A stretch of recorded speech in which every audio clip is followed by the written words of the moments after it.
আসসালামু আলাইকুম। স্বাগত জানাচ্ছি কম্পিউটারের টিপসের নতুন একটি ভিডিওতে। আজকে যে বিষয়টি নিয়ে আলোচনা করব সেটি হচ্ছে কম্পিউটার ডেস্কটপ শর্টকাট। সাধারণত আমরা কাজের সুবিধার্থে ডেস্কটপ ব্যবহার করে থাকি এবং ডেস্কটপে আমরা বিভিন্ন ফাইল এবং ফোল্ডার রেখে থাকি, কিন্তু ওই ফাইল এবং ফোল্ডার রাখার ফলে আমাদের সি ড্রাইভের জায়গা ফ্লাপ হয়ে যায় এবং আমাদের কম্পিউটার একটু স্লো কাজ করতে থাকে। কিন্তু আজকের যে ট্রিক্সটি আমি আপনাদের দেখাবো সেই ট্রিক্সটি ফলো করলে 100% আমি বলতে পারি আপনার সি ড্রাইভের উপরে কোনো প্রেসার পড়বে না এবং আপনার কম্পিউটারের স্পিড কমে যাবে না। যাওয়ার পূর্বে একটি রিকোয়েস্ট, সেটি হচ্ছে আপনি যদি আমাদের চ্যানেল নতুন হয়ে থাকেন তাহলে সাবস্ক্রাইব করবেন, আর যদি সাবস্ক্রাইব করে থাকেন তাহলে থ্যাঙ্কস টু অল। কিভাবে বুঝতে পারবেন যে আপনি একটি ডেস্কটপে শর্টকাট ক্রিয়েট করেছেন সেটি বোঝানোর জন্য এখানে দেখতে পাচ্ছেন কেম প্লেয়ার। তো কেম প্লেয়ারের এখানে দেখতে পাচ্ছেন একটি তীর চিহ্ন টাইপের, এটি হচ্ছে মূলত ডেস্কটপ শর্টকাট। প্রাথমিক পর্যায়ে আমি আপনাদের দেখাবো কিভাবে ড্রাইভকে শর্টকাটে রূপান্তরিত করতে পারবেন। এখানে দেখতে পাচ্ছেন যে ড্রাইভটি আমি সিলেক্ট করেছি সেটি হচ্ছে অডিওস অ্যান্ড সফটওয়্যার। এটির উপরে মাউসের রাইট বাটন ক্লিক করবেন এবং ক্রিয়েট শর্টকাটে ক্লিক করবেন। এমন একটি পপ আপ উইন্ডো আপনার সামনে ওপেন হয়ে যাবে। আপনাকে এখানে বলতেছে যে আপনি কি শর্টকাট ক্রিয়েট করতে চাচ্ছেন কি না। আমি যেহেতু শর্টকাট ক্রিয়েট করতে চাচ্ছি সেহেতু ইয়েস করব। লোগো এবং আইকন চলে এসছে। দেখুন এখানে ড্রাইভের লোগোটিও চলে এসছে এবং এখানে লেখা রয়েছে audios and software G shortcut. এখানে কিন্তু আপনারা দেখতে পাচ্ছেন এই যে ড্রাইভটি এটি কিন্তু জি ছিল, অর্থাৎ জি ড্রাইভটি এখানে ওপেন হয়ে গিয়েছে। এবার আপনি বলতে পারেন যে আমি কিভাবে বুঝবো যে এটি শর্টকাট তৈরি হয়ে গিয়েছে।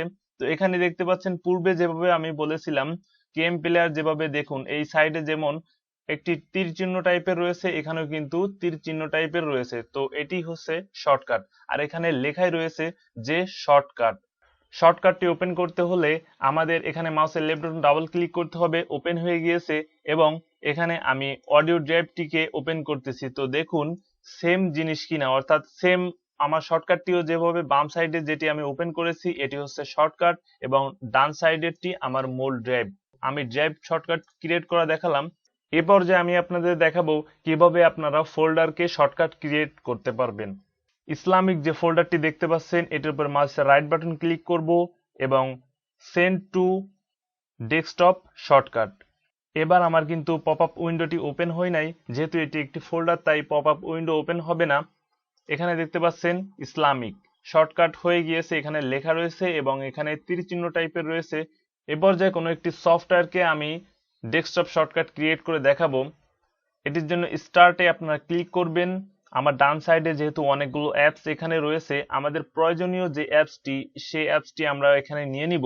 তো এখানে দেখতে পাচ্ছেন নোটপ্যাড, এটির উপর মাউসের লেফট বাটন ক্লিক করবেন এবং এভাবে আলতো করে টেনে নিয়ে গিয়ে এখানে দেখুন লেখা রয়েছে লিংক এবং নোটপ্যাড। এটি যদি আপনারা ডেস্কটপের উপর এভাবে মাউসের বাটনটি ছেড়ে দেন সেই ক্ষেত্রে কিন্তু এই যে নোটপ্যাডটি কিন্তু শর্টকাটে ওপেন হয়ে গিয়েছে। মূল যে বিষয়টি সেটি হচ্ছে নোটপ্যাডটি কিন্তু এখানেও থেকে গিয়েছে। এখানে দেখতে পাচ্ছেন অ্যাডোবি ফটোশপ সিসি 2019, এটিকে আমি ডিলিট করে দিলাম ডেস্কটপ থেকে। স্টার্টের উপর মাউসের লেফট বাটন ক্লিক করব। এখানে দেখতে পাচ্ছেন অ্যাডোবি ফটোশপ সিসি 2019, এটির উপরে মাউসের রাইট বাটন ক্লিক করবেন। মরে গেলে দেখতে পাবেন unpin from taskbar run to administrator open file location. তো আমাদের যদি শর্টকাট ক্রিয়েট করতে হয় সেই ক্ষেত্রে ওপেন ফাইল লোকেশনে গিয়ে প্রথমে ফাইলটাকে দেখতে হবে, তারপর আপনার আনতে হবে। সেহেতু আমি ওপেন ফাইল লোকেশনে ক্লিক করব। এখানে দেখতে পাচ্ছেন ভিতরে আমার প্রোগ্রামে কিন্তু শর্টকাট রয়েছে। এটিকে আপনারা জাস্ট মাউসের রাইট বাটন ক্লিক করবেন, কপি করবেন। যেহেতু মুভ করলে পরবর্তীতে আবার নাও পাওয়া যেতে পারে সেহেতু আপনারা কপি করে নেবেন, তারপর মাউসের রাইট বাটন ক্লিক করবেন এবং পেস্ট করবেন। ওপেন করে আমি আপনাদের দেখিয়ে দিব যে কোনো সফটওয়্যার শর্টকাট হিসেবে তৈরি করলে সেটি ওপেন হয় কিনা। দেখুন আমার ফটোশপ কিন্তু ওপেন হচ্ছে।